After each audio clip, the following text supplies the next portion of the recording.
Well, good evening. While Kenyans grapple with the burden of soaring living expenses, government officials have steadfastly asserted that the situation will further deteriorate in the foreseeable future. This appears to be one of the greatest problems that Kenyans would be facing at this very point, amidst the pledges that were made during the campaign moment.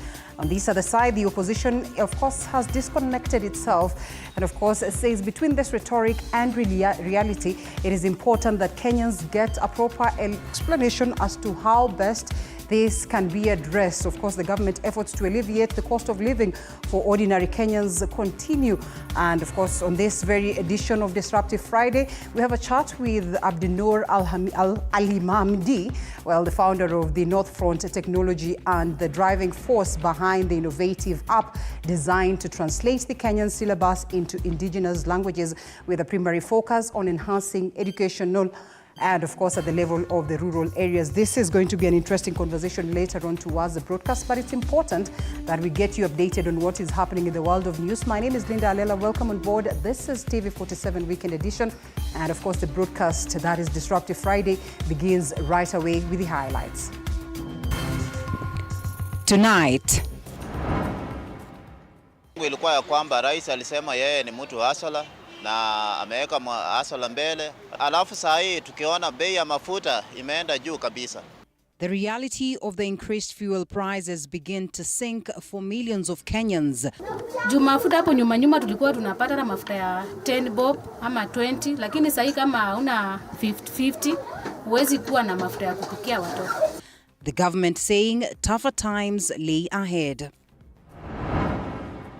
Also tonight, Azimio leader Raila Odinga describes President William Ruto's one-year reign since he took office as disastrous. Kenya Kwanza has been badly exposed on all fronts as we begin the second year of Kenya Kwanza regime, saying Kenya is on the brink of a collapse. And the Federation of Kenya Employers say the rising taxes are likely to push many of them in the private sector out of business, which could lead to job losses. The proposed amendments introduce radical and stringent measures that will curtail the employer's prerogative to manage enterprises.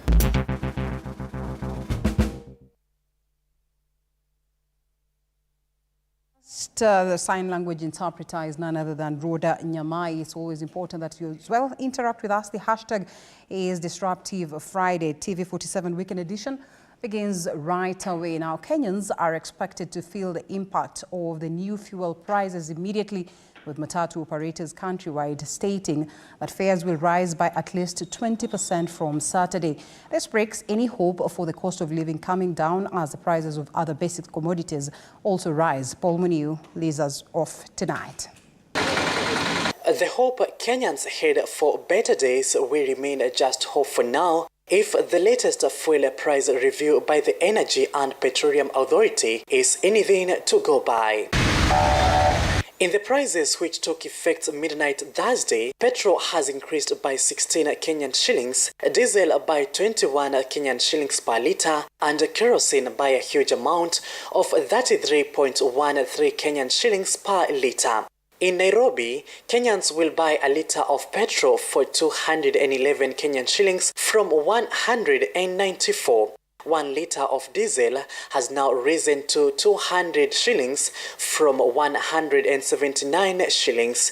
Those using kerosene will dig deeper into their pockets for a litre of kerosene that will retail at 202 Kenyan shillings from 169 Kenyan shillings. Na mali tumefikia, tunataka kuambia serikali tumefika mwisho.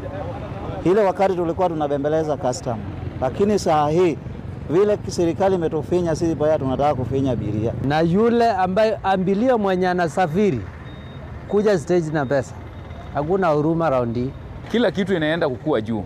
Wacha pande ya mafuta. Juu mafuta ikikua juu, kila kitu inaongezeka. The spike in fuel prices has been attributed to the global upward reviews of petroleum products. Following the new fuel prices, those who travel in public vehicles will have to pay more for fare by at least 20%. Traders depending on transport to deliver their goods will be subjected to higher charges. This situation will contribute to the inflation of food product prices, as many traders will fail to meet their expenses.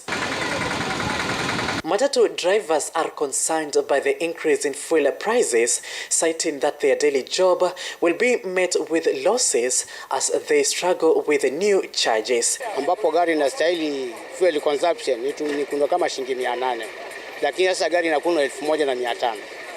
Hapa kuna increment ya pesa ngapi? Sasa hiyo increment ni mshahara upande wetu. Ni hesabu ya gari ni ile. Nikitengeza kama pesa kama total collection ya 7000. Sina mshahara, za mwenyewe ni 3, sina baki 4. Ine zengia kwa mafuta. In addition, many short distance passengers have started to embrace walking instead of using public transport to avoid extra fare charges. Kwa abiria wengi siku hizi hata wakivuka feri, wakijafika hapa wengi wanatembea na miguu, wale wa taoni wa kuanzia posta Marikiti bondeni wanatembea na mguu. Sasa sisi tumebakia tunabeba wale watu wa mbalimbali na wote pia ni wakubageni kwa sababu uchumi umekuwa ngumu sana. They urge EPRA to review considerable fuel charges while calling upon the government to increase fuel subsidies as the cost of living is likely to go up. Paul Moniu, TV47. And now, the new fuel prices continues to elicit reactions from Kenyans who fear that the net effect will be an increase in the prices of basic commodities. Let us now get to some of their reactions. Matarajio yangu ilikuwa ya kwamba rais alisema yeye ni mtu hasala na ameweka hasala mbele, asiwa mwana bodaboda. Alafu saa hii tukiona bei ya mafuta imeenda juu kabisa. Imekonga shilingi zaidi ya 200. Hapo na hapo unajua bei mafuta ni kama uti wa mgongo wa uchumi. Imebidi tutembee kwa miguu kwa sababu mafuta tutaweza kabisa kwa sababu maisha imekuwa ngumu. Pesa yenyewe hakuna, unakaa kwa biashara ufungui kazi kutoka asubuhi mpaka jioni. Hii gari ilikuwa inaweka 3000 jioni. Saa hii leo labda iweke 2000. Leo hata Wakenya hawakutokea. Tunanyenyekea tukiomba kama madriver. Tafadhali angalia maneno ya mafuta ya magari ili maisha yetu at least iko afadhali kidogo. Sasa unajua bei ya mafuta kiongezeka, hata niamke asubuhi na giza ama niamke saa ngapi, mafuta ni ile bei iko juu. Ni lazima kama ni bei ya mafuta iteremshwe chini tukiomba. Sisi tuliamka asubuhi na mapema tukapigia hii serikali kura, tulikuwa na imani kwamba tutaweza kupata mabadiliko, lakini sasa hii naona mahali imefika mpaka imani yetu imekuwa ngumu.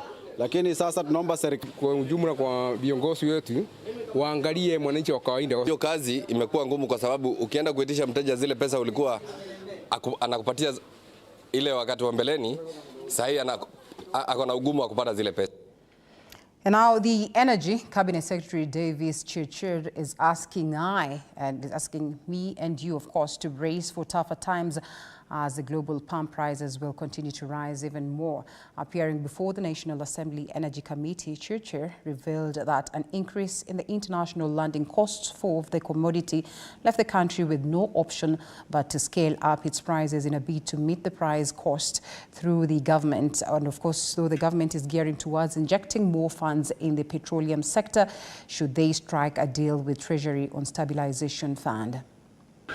Just hours after Energy and Regulatory Authority EPRA revealed petroleum prices to record highs, Energy Cabinet Secretary Davis Chirchir defended the spike in prices, saying the government did its best in the wake of skyrocketing global oil prices. On the cost of fuel today and going forward, and we are likely to even be going to harder times because of these are Platts prices from OPEC, and there's nothing much we can do about. There's been some 3.6 million barrels cut on daily basis, about 4%, 3.6 to 4%. And it's just unfortunate that we don't have our own product as a country. But Speaking when he appeared before the National Assembly Energy Committee, Chirchir has urged Kenyans to brace for tougher times as global palm prices continue to soar, seemingly backing up Trade Cabinet CS Moses Kuria's post on his X account on monthly increase on fuel prices, insisting the government has done a better job in cushioning Kenyans as compared to neighboring countries. Precedented, and I wish it was still possible to subsidize until, of course, we had some covenants with IMF. But suddenly the pain is heavy. It's not going to be easy. But luckily, because of our G2G, we have been able to go back to, in the last 2 weeks when we noticed the trend was going off. Spike is a global spike. It is a spike that has been seen across the globe. Further, we have seen this happen in our region. Our counterpart in Tanzania did release their pump prices last week on the 6th. They do it bi-weekly. Members raising pertinent queries on government-to-government arrangement, which Kenya Kwanza government had faith in to help stabilizing fuel prices in the country. Lawmakers insisting is a flopped project, though Chirchir says its effect will be felt soon. To make our people live better. Don't run away from subsidy. The money you are paying in subsidy is tax I'm paying to relieve Kenyans outside there. Let us bite the bullet, allow Kenyans to live out of the tax I'm paying. The payment is supposed to be made soon.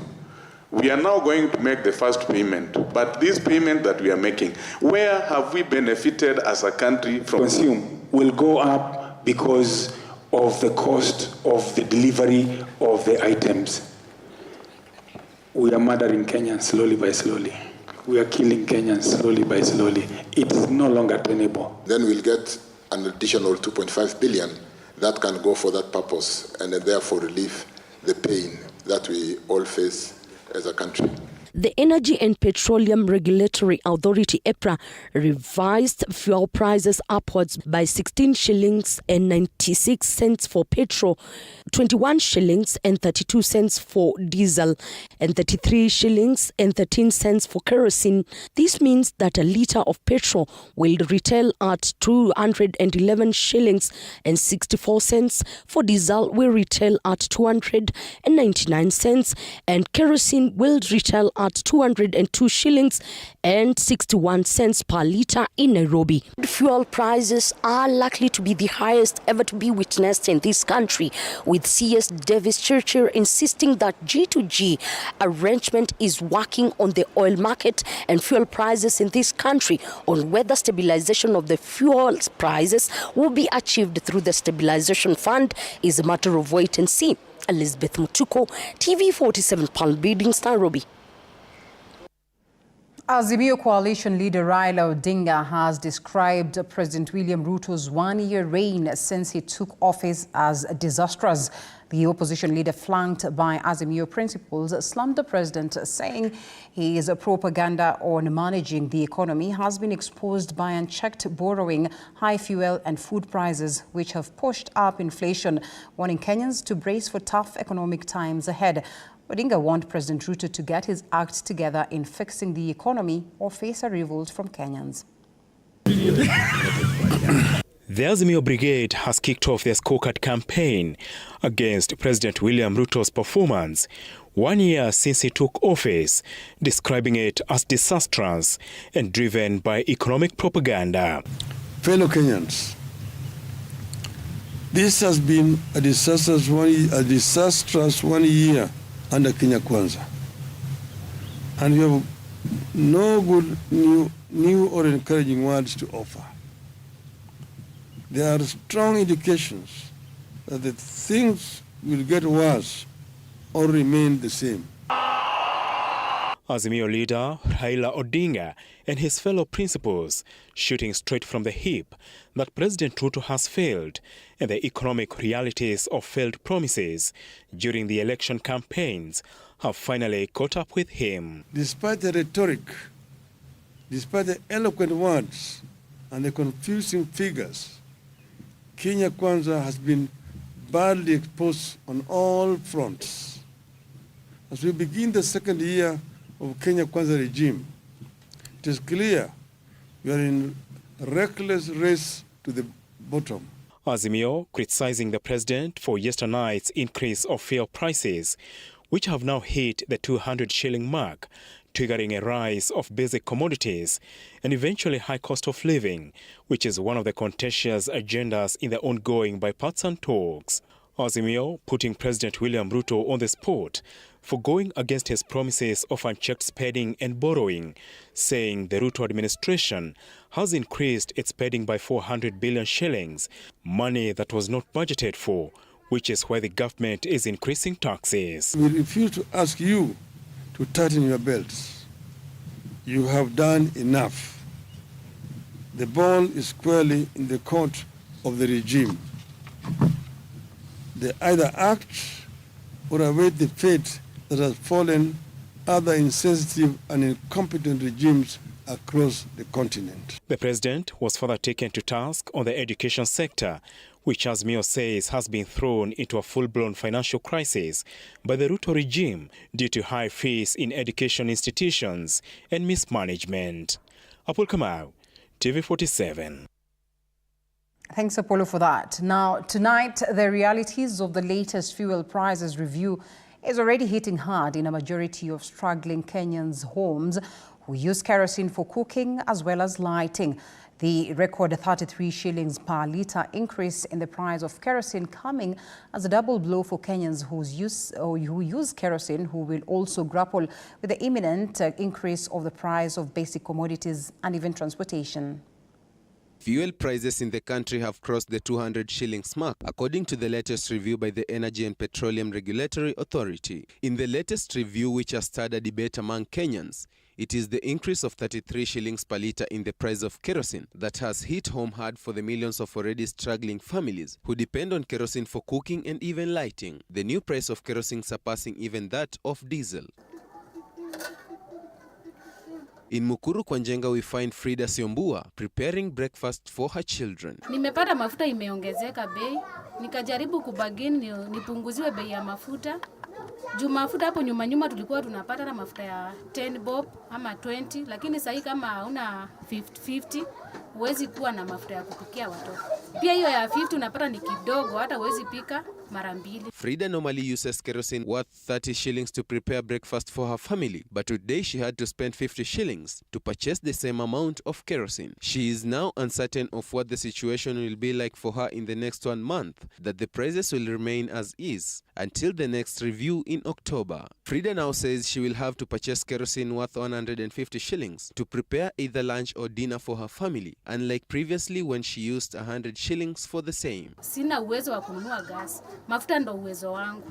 Lakini ikiendelea kupanda, tunaendelea tu kuchomeka. Tunaendelea tu kuumia. In the latest price review, EPRA revised the prices upwards as follows. Super petrol increased by 16 shillings, diesel by 21 shillings and kerosene by 33 shillings. This means that the pump prices will be as follows. Super petrol will be going at 211 shillings, diesel at 201 shillings and kerosene at 202 shillings per litre in Nairobi.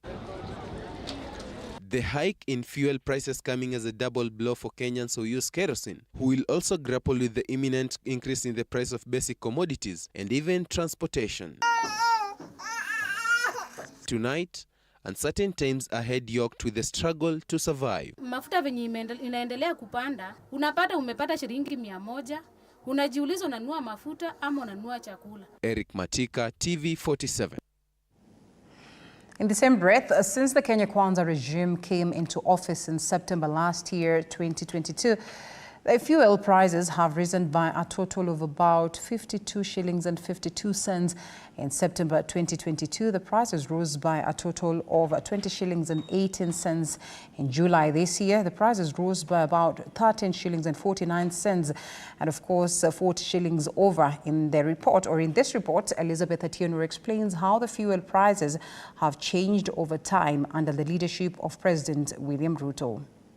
In the latest review by the Energy and Petroleum Regulatory Authority, EPRA, the prices of petrol, diesel and kerosene have increased by 16 Kenya shillings, 21 Kenya shillings and 33 Kenya shillings per litre respectively, and will now retail at 211 shillings and 64 cents, 200 shillings and 99 cents and 202 shillings and 61 cents respectively.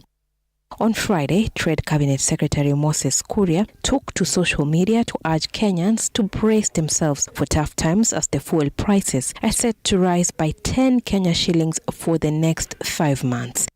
If this is the case, then that means that in February 2024, the prices of petrol, diesel and kerosene will retail at 265 Kenya shillings, 250 and 252 Kenya shillings respectively. Nataka niwaambie hii mafuta inaongezwa usiku na mchana. Mimi nataka niwaeleze ya kwamba these people don't understand the damage they are doing to the people and the economy of Kenya. Kwa hii taxes wanaongeza usiku na mchana. Despite these remarks by President William Ruto, the prices of fuel have witnessed a gradual rise from the month of April this year, when the prices of petrol, diesel and kerosene retailed at 179 shillings, 162 Kenya shillings and 145 Kenya shillings respectively. In May this year, the prices of petrol, diesel and kerosene increased by 3 shillings, 6 shillings and 15 shillings per litre. In June this year, the retailing price for petrol, diesel and kerosene was 182 shillings, 167 Kenya shillings and 161 Kenya shillings respectively. In the months of July and August, the prices of petrol, diesel and kerosene remained unchanged. In March 2023, the government altered the oil importation process from open tender system OTS to a government-to-government agreement with UAE and Saudi Arabia, where oil would be imported on credit terms for a period of 6 months so as to ease pressure on the dollar demands. In the new government-to-government agreement, the two countries, that is Kenya and Saudi Arabia, will nominate licensed oil companies in Kenya to import fuel for local consumption. As per the government-to-government agreement, Kenyans will have to bear with the rising cost of fuel for up to 6 months before the prices gradually decrease. Elizabeth Atieno, TV47, Nairobi. Now, the Federation of Employers in the country are decrying the harsh tax regime, which they say will be detrimental to the business environment in the country and might see many Kenyans losing their jobs.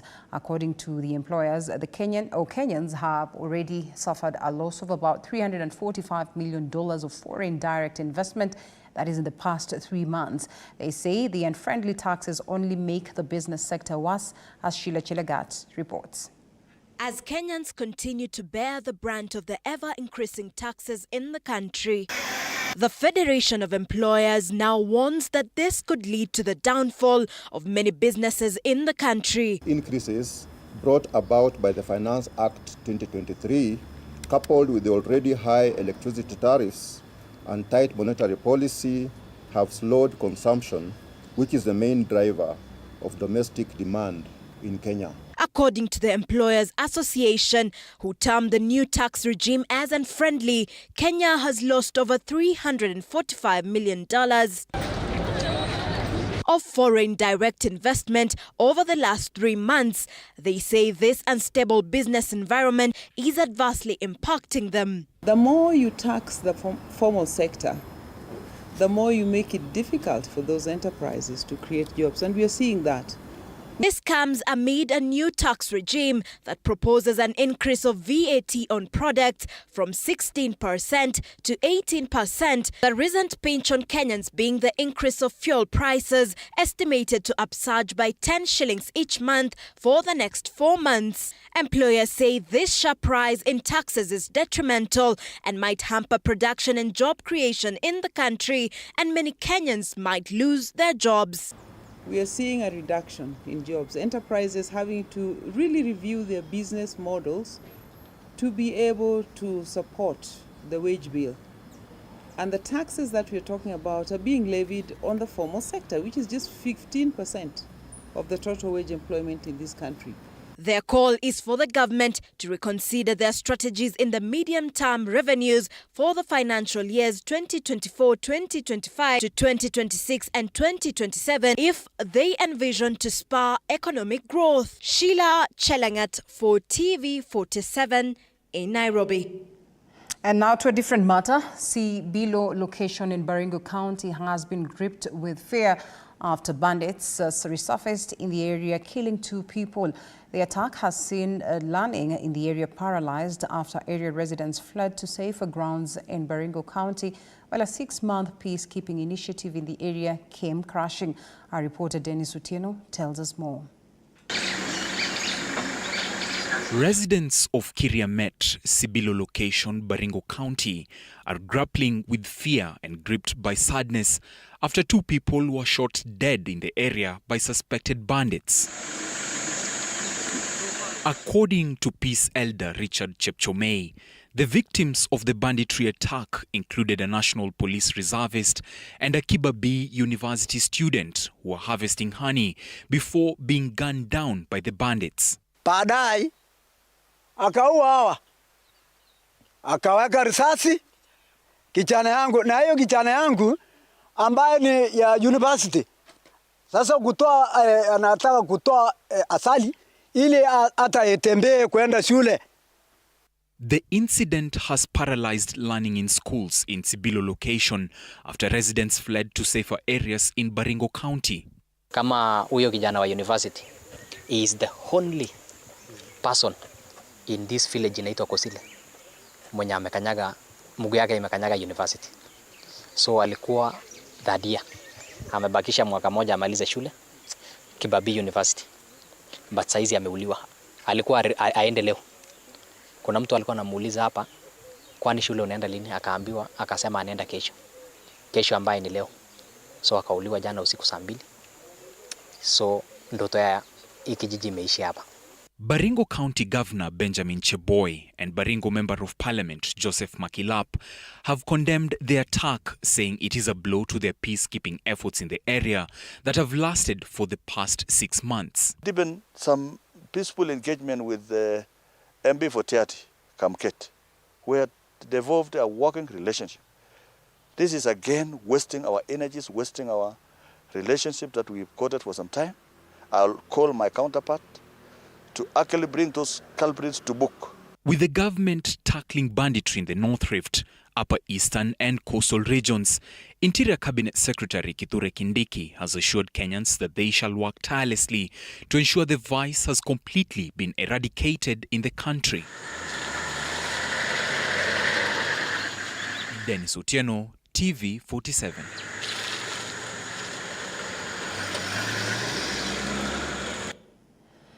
The Ruto administration has this week marked 1 year in office, and among the key 5 pillars of Kenya Kwanza's manifesto is agriculture and food security. Still too early to give a verdict of success or failure in the agriculture sector, but what strides have been made so far?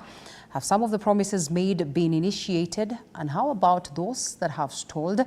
Let's get more from Grace Kuria Kanja. Agriculture. What comes to mind is a farmer somewhere in the village, right? But someone told me every single day you and I experience agriculture in one way or the other. You took breakfast, right? Lunch, or you're perhaps having dinner right now. So this sector is key and was one of President Ruto's key 5 pillars in the Kenya Kwanza manifesto. So much so that he pledged to invest at least 250 billion shillings in 5 years to boost the sector, raise productivity of key value food chains, and cut basic food imports by 30%.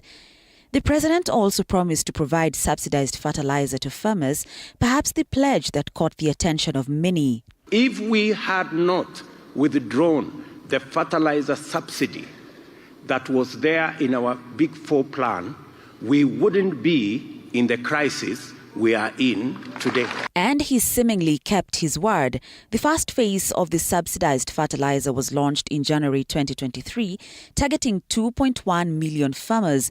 The subsidized fertilizer retailed at 3,500 shillings, down from 6,000 per 50 kilogram bag. Hiyo fertilizer na mahindi itaandamana pamoja na itazaa. Tulijaza mafomu zaidi ya mara 2. Na tukienda Kajiado tunaambiwa haijakuja kutoka Nairobi. The president has since announced the commencement of the second phase of the program, with the fertilizer prices dropping from 3,500 shillings to 2,500 shillings per 50 kilogram bag. We are providing farmers with fertilizer whose formulation is customized to feed crops with their specific requirements of elements and address local soil nutrient composition. Hiyo fertilizer haikuwa mzuri. Hiyo fertilizer nitrogen yake iko chini sana. So ndio tunaambiwa eka moja tutumie fertilizer 2. Now, different people have rated him differently.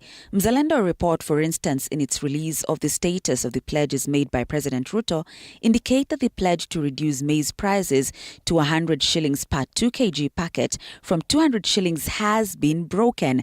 Now, don't get me wrong. The price of unga has reduced from 197 per 2 kg packet in August 2022, according to the Kenya National Bureau of Statistics, and is now at an average of 187 shillings, according to a TV47 spot check. But not the 100, right? You look at subsidizing consumption, and at some point you ask yourself, okay, where are we getting the resources from? But on the other side, when you say, okay, let's subsidize production, of course it doesn't work. It's not a panacea on its own. But what we are anticipating is that then leads to a scenario where by virtue of increased productivity, of course, you then have the kind of medium to long-term effect that with greater supply of food, then prices come down and we can afford those prices. The pledge on input finance and intensive agricultural extension support has been initiated. The president promised to transform 2 million poor farmers from food deficit to surplus producers.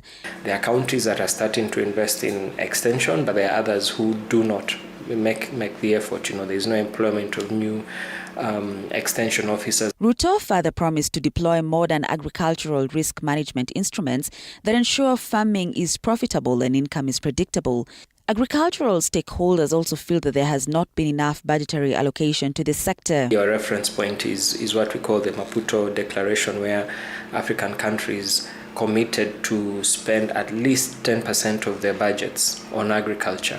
Treasury CES announced the allocation of 49.9 billion shillings towards agriculture from the 3.68 trillion budget. Now, some quick math will show that it is a mere 1.4% allocation. According to experts, only time will tell if the interventions made by the president will be viable enough to particularly lower the cost of living in the country. Grace Kuriakanja, TV47. Indeed, Grace, thank you so much for that reminder as well. A comprehensive report on what is playing out in the agriculture sector, that is with the Kenya Kwanza government. It's at this very point that TV47 Weekend Edition takes a quick short break. And after that, we'll be coming back with that very important conversation on Disruptive Friday, as well as the sports stories of the day after this break.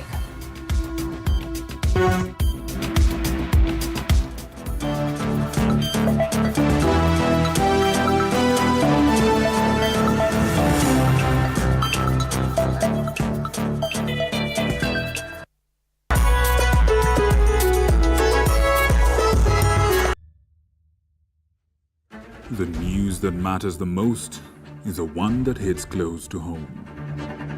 When disasters strike, we are there to inform you. When the bullets are flying, we tell you who's shooting and why. Reporting on your victories, your health, your money, your security, your past, present, and future. We are interested in telling the stories of creativity, hard work, and resilience that you are known for. That is our job. This is my job. My name is Victor Muyakane, and it's my honor to bring you this news this way every Thursday night on the home of Untold Stories.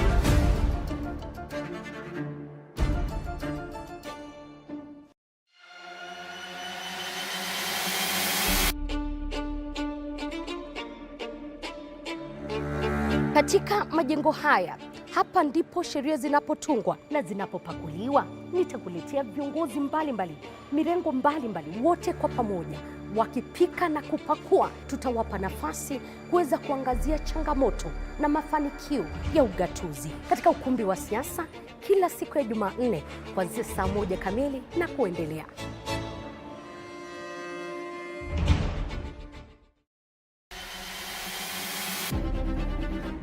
Toka eneo hili la Naivasha kwenye kaunti 032, gatuzi la Nakuru. Kutoka kaunti ya Elgeyo Marakwet, kaunti 028. Nikiripotia runinga ya TV47 kutoka kaunti ya Wajir. Nikiripotia TV47 kutoka kaunti ya Turukana. Kwa matukio yote yanayojiri katika kaunti hii 012. Kutoka kaunti nambari 1, kaunti ya Mombasa. Nikiripotia TV47 kutoka kaunti ya Lamu. Nikiripotia TV47 kutoka Kisii County. Nikiripotia TV47 kutoka kaunti ya Machakos. Kutoka kaunti hii ya Trans Nzoia. Kaunti 038.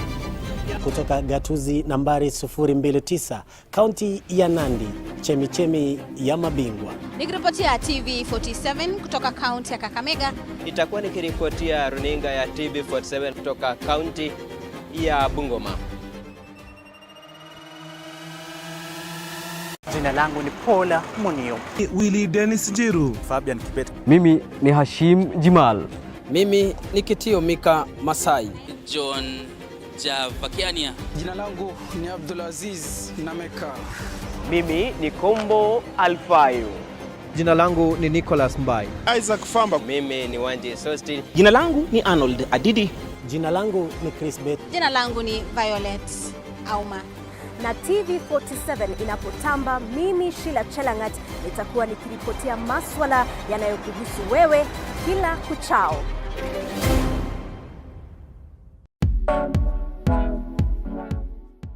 Every Thursday 7:30 p.m. unapata nafasi kufahamu viongozi mbalimbali kutoka humu nchini, kuanzia wabunge. Through Changa we could get money to pay our rent, pay our bills.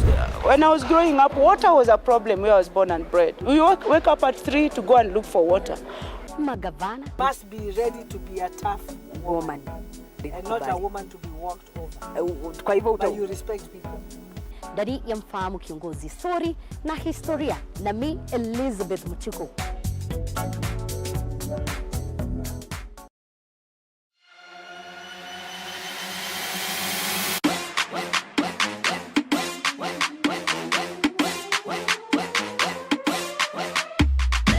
Kwa mirindimo kemkem ya michezo, mahojiano ya kipekee na mabingwa wetu,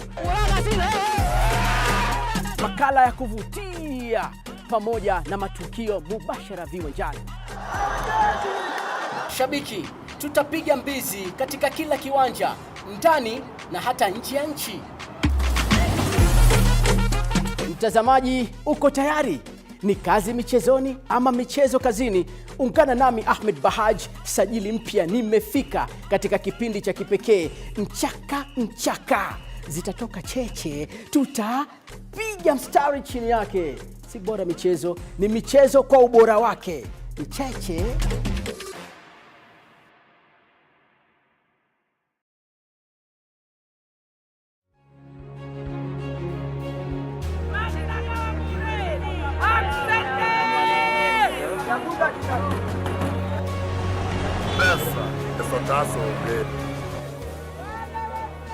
They say money makes the world go round. So let's slow things down a bit. Put things in perspective. From the markets to the streets to the stocks, we make the complex comprehensible. Join me, Hibak Said, on TV47 Business News for market insights like never before.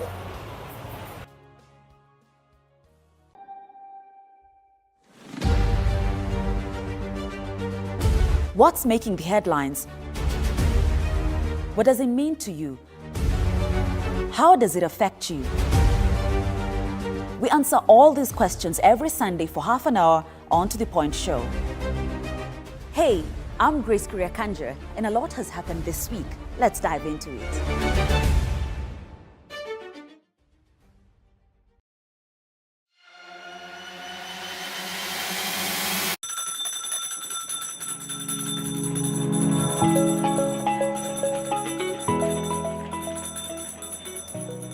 Wanasema wasemao kuwa elimu ni bahari haiishi kwa kuchotwa. Wakati mwingi natangamana na wanafunzi madarasani, sio kama mwalimu bali kama nahodha kwenye kipindi cha tasnia ya elimu.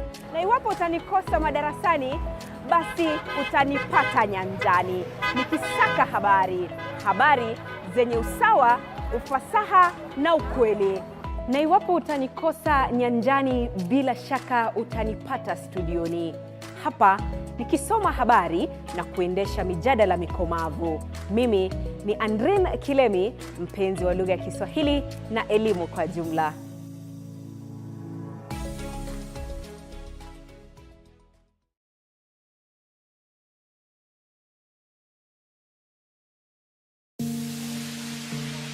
Well, if it is happening, then we are definitely talking about it on TV47's Disruptive Friday. Don't miss a moment on the most technological and disruptive moment on TV. Disruptive Friday. Now, in Kenya, schools primarily use English and Swahili as the languages of instruction.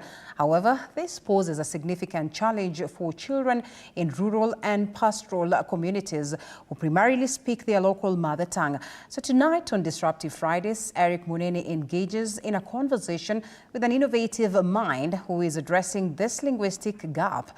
This innovator has introduced a groundbreaking solution, a multilingual and interactive app based on mother tongues. This app is designed to assist learners, both young and adult, in rural areas, that is of Kenya and across Africa. It enables them to develop fundamental literacy and numeracy, numeracy skills by leveraging their indigenous languages. Certainly an episode you do not want to miss. Let's take a look at that interview. Well, today on Disruptive Friday, we have the privilege to speak to Abdinur Ali Mahdi, the founder of Northfront Technologies, which is also the driving force behind the very innovative M-Lugha app. Thank you so much for having us. So what inspired you to start the M-Lugha app? I'm a licensed telecommunication engineer. I was working in the fiber optic field. So when I go home, like during the holidays, you meet with very young learners at the age of maybe 7, 8, 9, 10, at higher grades, some of them.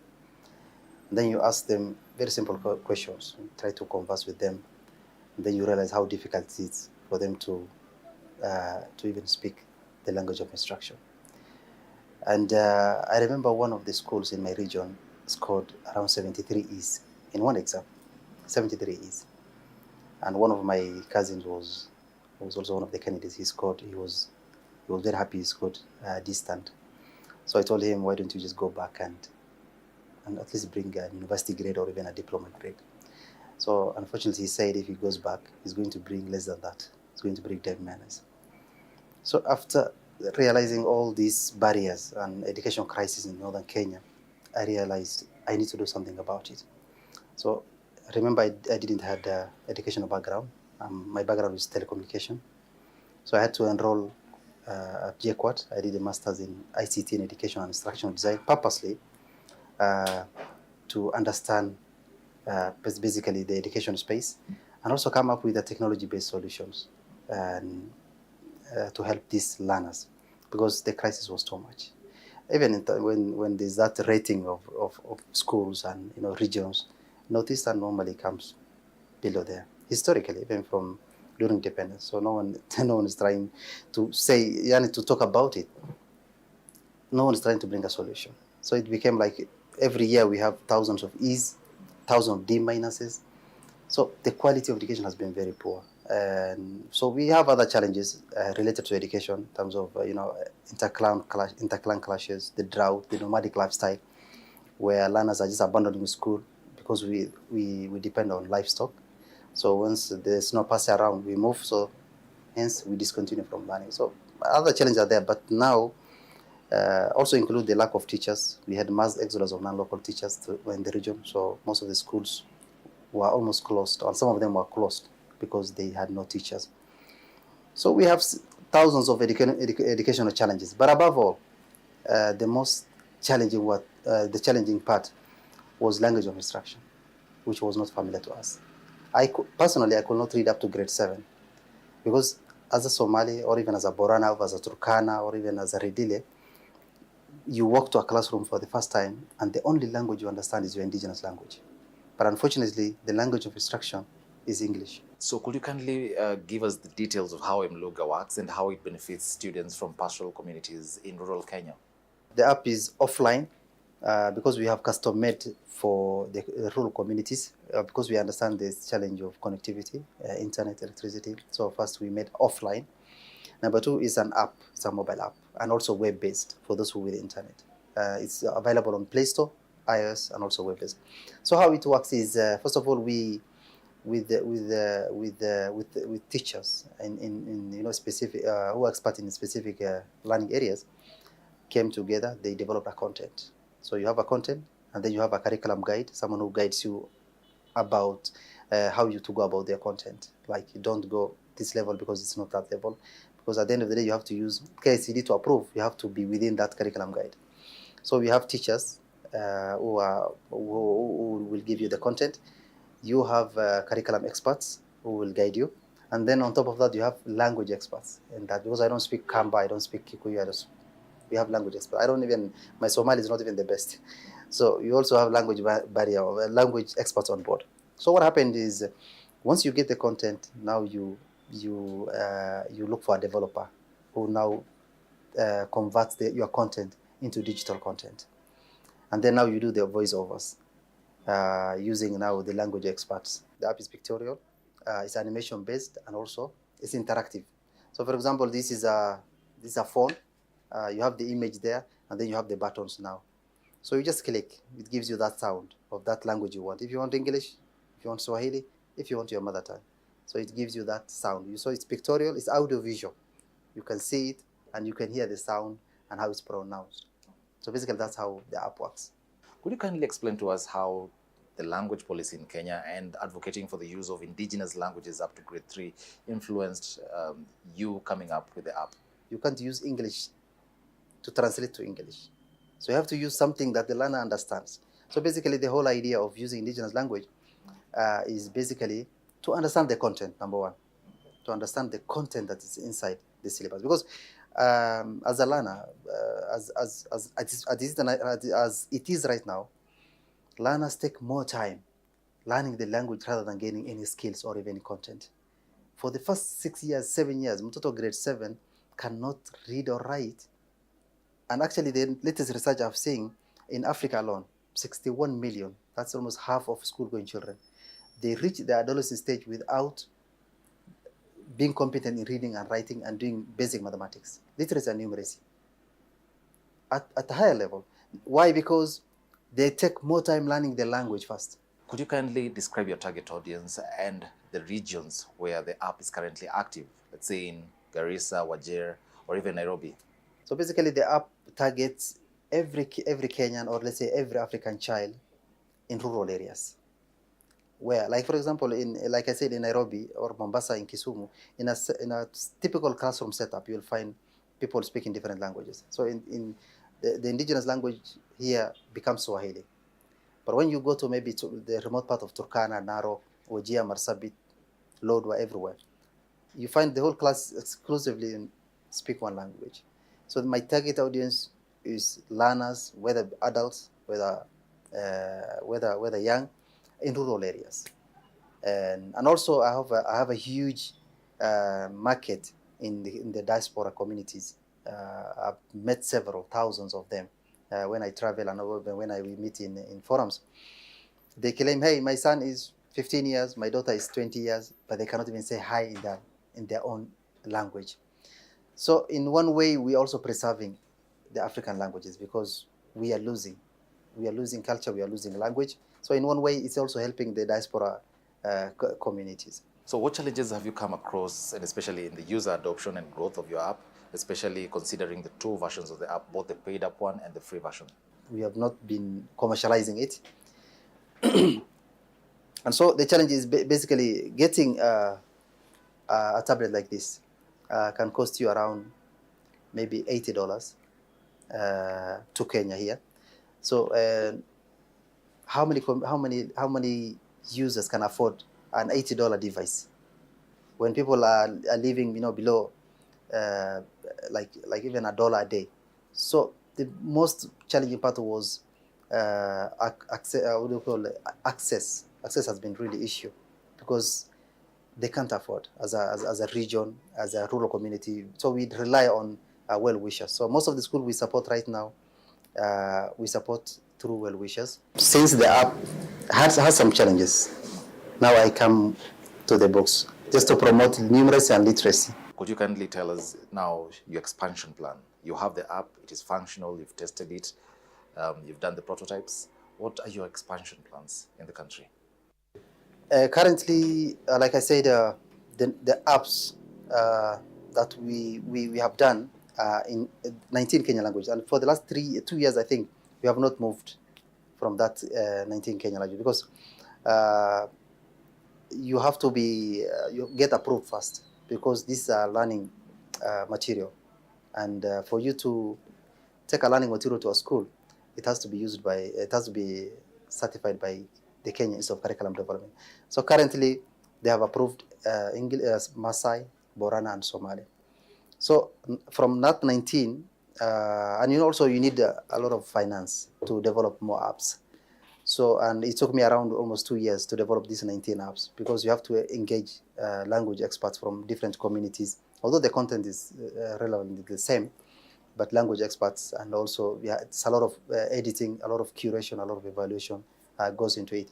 So that you have to pay at every person, every stakeholder in that way. So you need to be funded a lot to do that. So for the little we had, we could only do 19 Kenyan languages, and only 3 were approved. So our thing was maybe get approved and then now market those 3 languages, because it's only 3 languages but spoken by like 7-8 counties.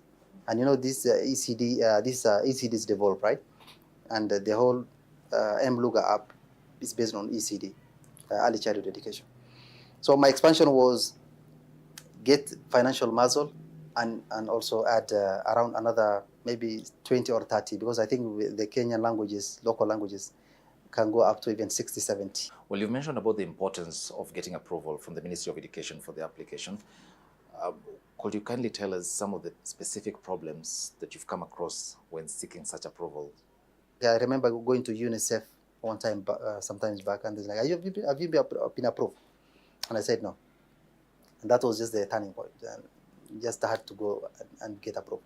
So it's a long, tedious, frustrating, and expensive process to get approved. I wish if they're listening, make this process because there are a lot of ideas, a lot of innovations out there who wants, especially for a startup, maybe a big company like the big publishers, but someone having a startup, they should be given an incentive or something. Because I remember we took a startup bill sometime back, because I'm also the Secretary General for Association of Country Innovation Hubs. We have 63 innovation hubs across Kenya, outside Nairobi, and we are part of that team who proposed the startup bill. So startup bill was capturing a lot of amazing things, like giving tax haven for startups for 7 years, for example, giving them incentives, even giving them, paying them a little bit. In African countries, in African continent, we have some few countries who adopted that, and they're doing well. So let's talk about COVID. How did the pandemic affect you, and probably the potential opportunities for funding for your application? Yeah, so before COVID, that's when we were starting, basically, around 2019-ish. And then we just got approved, and then COVID happened. So 2 years of disruption. So I was still making noise around how we can continue learning, and disruption was there. So we had to, for 2 years, just tarmac along, just wait for the mercy of God to end this the COVID. We almost got funded at some point, but COVID happened, and then yeah. What is your vision and future for the app, the MLuga app? First of all, I'm happy to say that where it has reached and the noise we have been making and the impact, I'm really, really happy, and I thank God for this far. We have not thought we are going to reach this far, but it's a journey of resilience. and not giving up, and challenges are there everywhere, everything. For where we have reached, thank God, and I am really grateful for all the support we have been received from partners, from friends. We are somewhere right now, and we have created that platform now to scale it up. So are there any collaborations or partnerships that you're currently pursuing to ensure the growth of Mluga? Right now we are working with some partners, hopefully from 2024, and hopefully the 19 that are ready right now, they will be able to get approved and scale even to grade 1 and 2. And basically the whole idea of Mluga became now a brand. That's why we are also doing creative coding for kids and robotics. Right now we are working with a UK-based NGO foundation called Raspberry Pi. This morning we just had a breakfast meeting, and we are planning to do teachers training on ICT. So, and finally, could you kindly share any positive stories, any positive feedback or success stories that you've received from the institutions that you work with, or even individuals? So basically, one, we'll start with some diaspora community, some family in Australia. So their learners, their children never heard of Somali language. So they were just clicking, and then they're getting the sound, like, for example, a rat telling them "jir," and then they're just laughing to the ground, like they've never had. They find it very funny, and they were learning in one way, but they sent me the video. It's like, hey, look, the app is being used in a very remote place in Brisbane, in Australia, and the learners were just having fun, playing around with the language, from English to. And then other thing is, just a few weeks ago, I received a gratitude message from one of the schools. One of the learners say, "Thank you so much." Now, at least, even without teachers, because also Mluga is bridging the teacher shortage. Because, like I said, we have that what do you call mass exodus of non-local teachers and you also even saw the Mandera teachers complaining, say, "Hey, we don't want to be in Mandera. We don't want to." So a lot of schools, don't have teachers. So we're also bridging that gap, because with the app in your own language and your tablet, all the subjects are there. So you can even do self-learning even alone, because you don't need much guidance. And then the way we design the app is user-friendly, so you don't need to just navigate through it easily. So I just got that gratitude message from the learners. But among others, when you meet to supermarkets, in the streets, you meet parents who say, "Hey, I've downloaded the app, and it's really, really helping." Thank you very much, Abdinur, for your time. Asante sana. Thank you. Thank you, Munene, for that. If fully adopted, certainly will be of great help. And of course, it's at this very point that we close it, as we look forward to see you again on another edition of Disruptive Friday. Thank you so much for keeping us company. My name is Linda Alela. Our sign language interpreter is Rhoda Jamai. And as always,